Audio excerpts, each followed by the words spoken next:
The topic for tonight, where do we go from here? I think this is a question in everyone's mind now. And that's why you are all here. Because we are all a bit lost. We don't know where to go. Where in the world can you find a prime minister or a president who can receive a single donation amounting to 2.6 billion?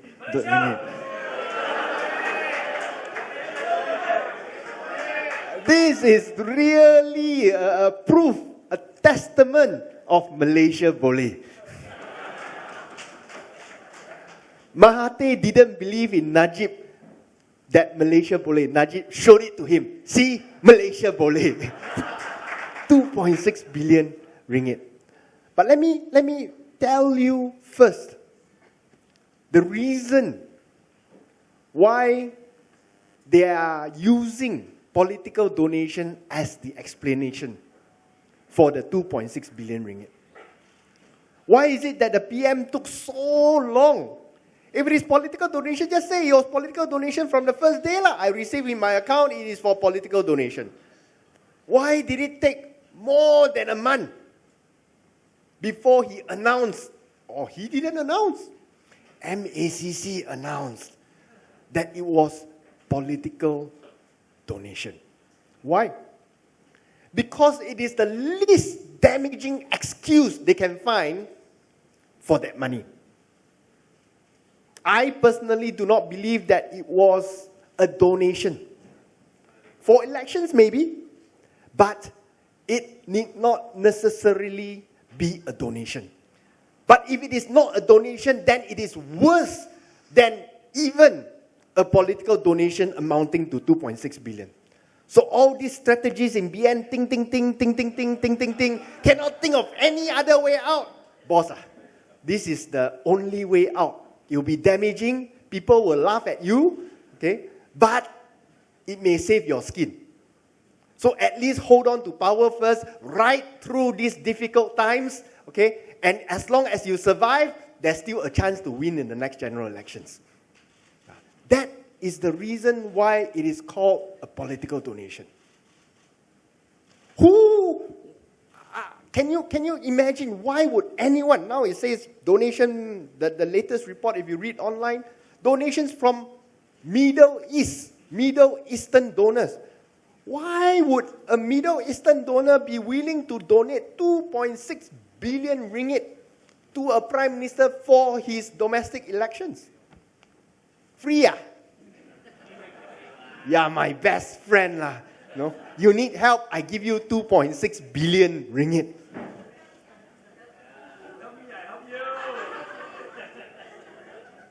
That one correct lah. So the next question we want to ask.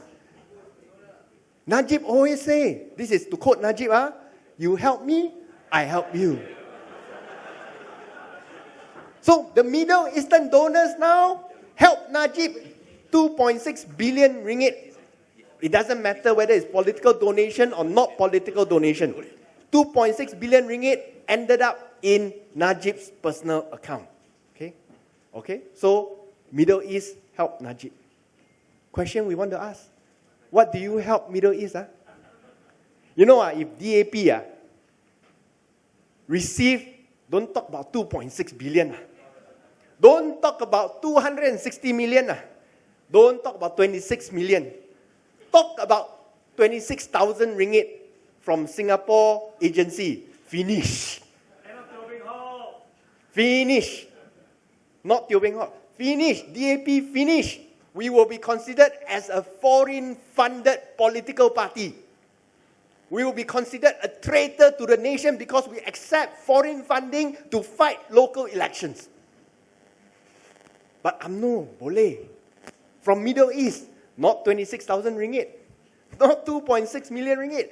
2.6 billion ringgit. Now we want to ask, and this is a question we must ask. Did our Prime Minister sell Malaysians out? Did our Prime Minister sell Malaysians out? That is the question that we need to ask. Now, what exactly has been happening. We saw, no, the Wall Street Journal first broke the story. 700 million in personal account. Not confirmed sources.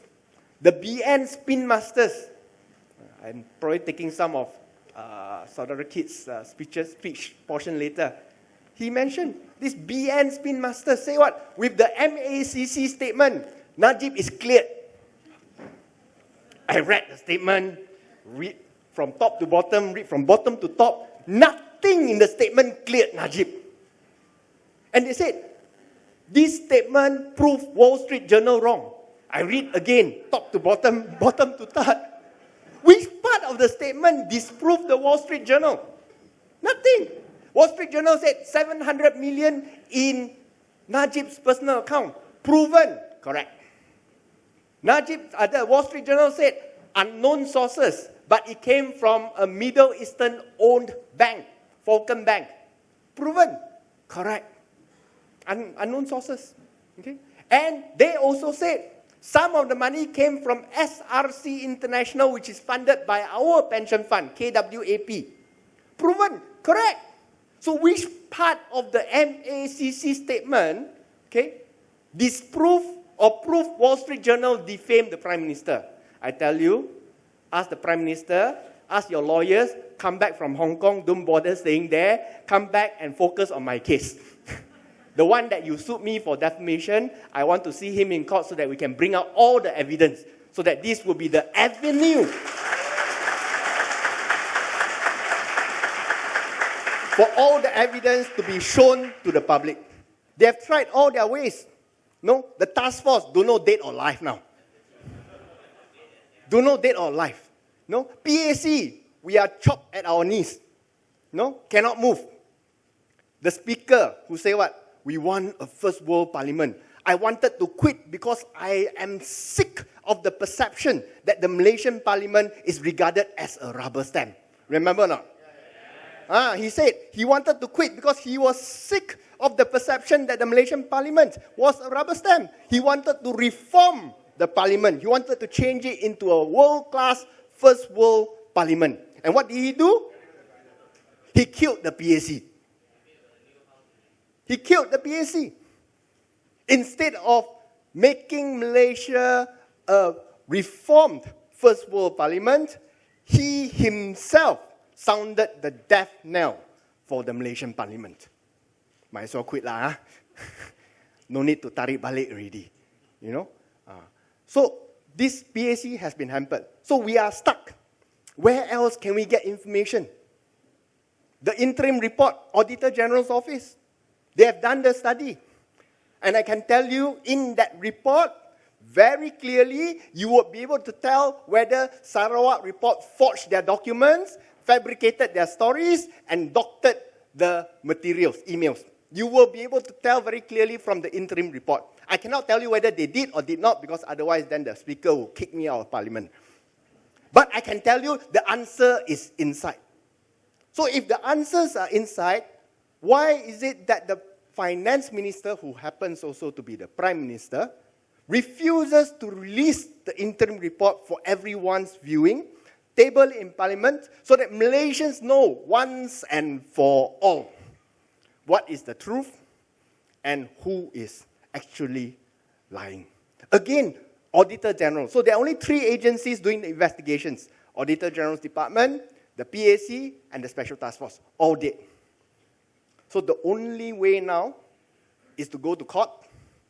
So he has sued me for defamation. Initially, I was a bit takut, scared. Wow, first time kena sue by Prime Minister.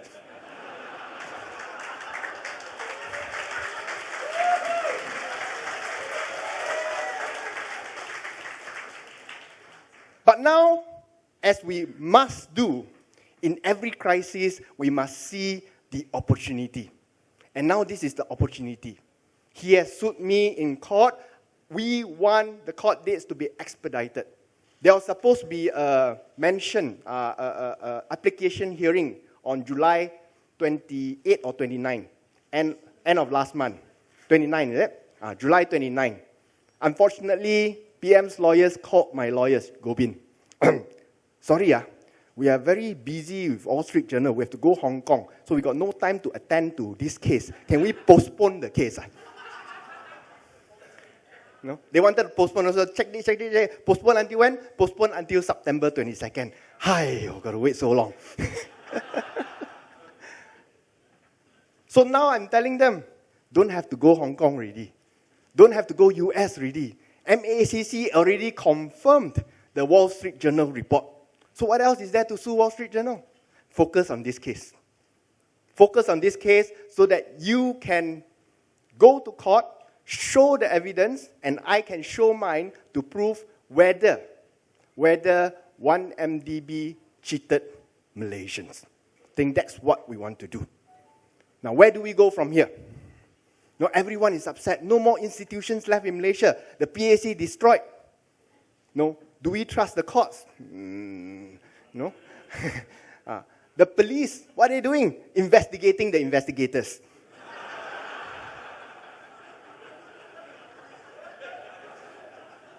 MACC. Now, I need to be fair to MACC, okay?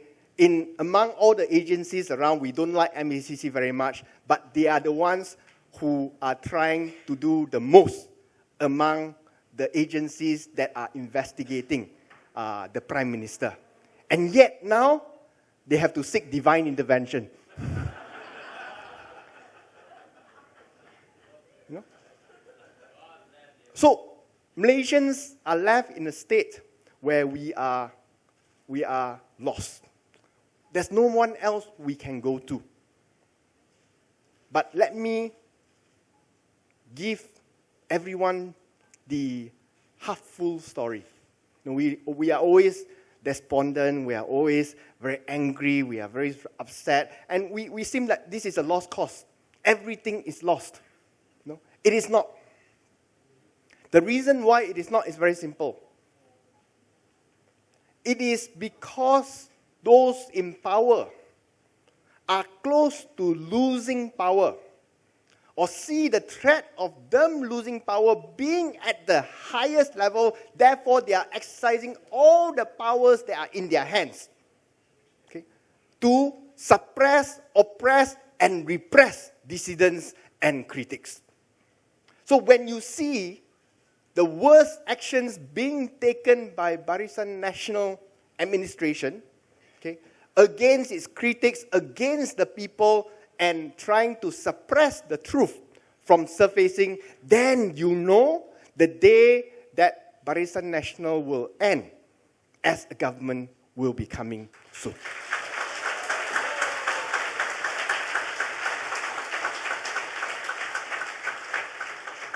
You know, you cannot expect them to be taking it lying down.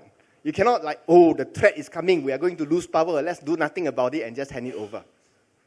It's natural to expect a response. And the response will be fierce, the response may be irrational, but there will be a response and there will be a dark period. There will be darkness before dawn. Yeah, darkness before dawn. I think there's some Chinese proverbs to that effect as well. You have to go through the coldest of winters before the warmest of spring or something like that. 有一些成语是这样讲的啦。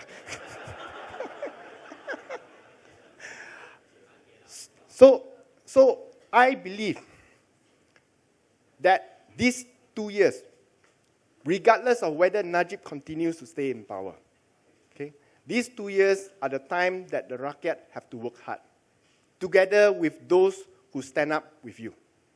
We have to work hard, we have to stand together, and the bigger the scale of resistance, the harder it is for a repressive government to try to clamp us down. As an example, Bersih coming up, Bersih 4. If 5,000 little cats go out to the streets, finish. But if 500,000 people go out to the streets, then the police will surrender.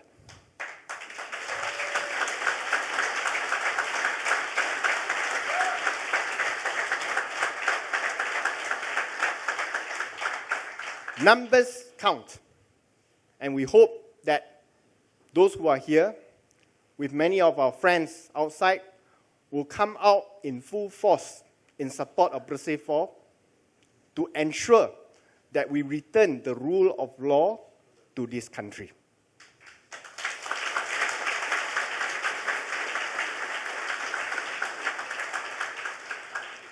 I have one last point to add. I would like to add that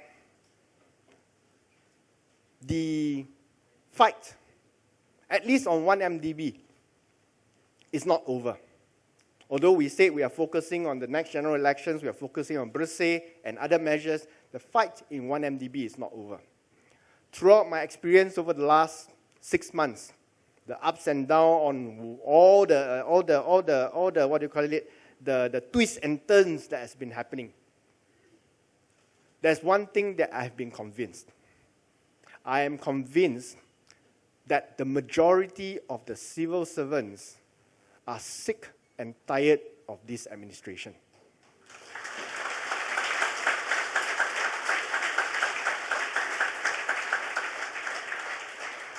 The police are investigating the investigators.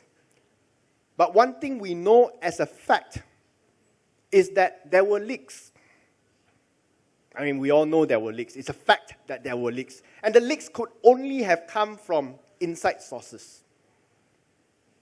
And I can only assume the leaks were done because they were frustrated. No, we collect all this evidence already. The proof is so obvious, but no action taken. We have given to the authorities. They've been sitting there for months. They boleh tahan. Tak boleh tahan. Okay? Decided to leak it out. Let it out. And these are work done by upstanding Malaysians who wants truth to be revealed and those guilty punished.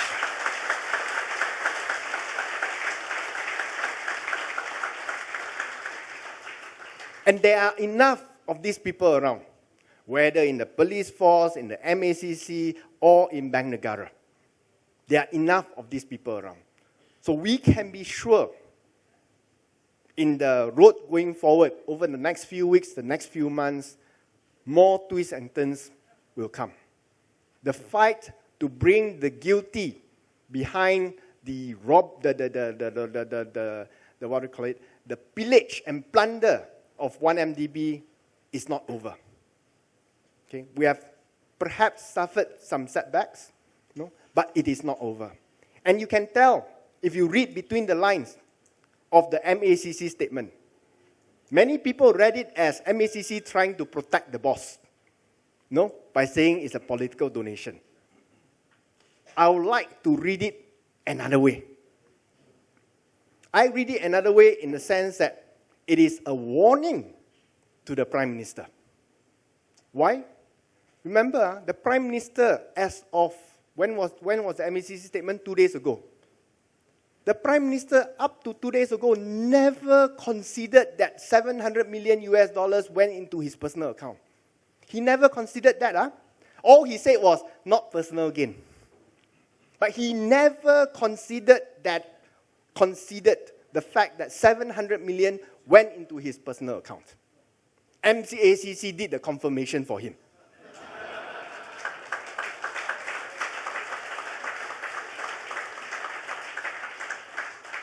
The MACC statement, I read it as a warning to the investigators of the investigators. You don't go overboard. Don't simply take all our investigators and send them to remand, because we have the facts with us. If you go overboard, we will release another statement. We will confirm more things on behalf of the Prime Minister.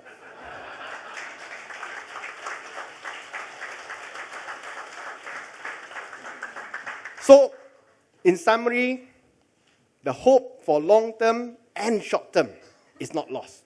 Okay? It looks dark, it looks bleak, but if we persist, we fight, we give our full support to those in these agencies, you know, as much as we don't like some of them, you know, the history and so on. We give our full moral support to the upright individuals and civil servants in these agencies. Okay? In these difficult times, we believe that we can overcome the challenges to make sure those guilty will be punished, and we believe with their support. Remember, this support for this support with us, standing with the rakyat, didn't exist before GE13. It is now with us. Okay, with this new support, okay, we believe that come the next general election, okay, we will have a new force, okay, to assist us to bring down the Barisan National Government. Thank you very much.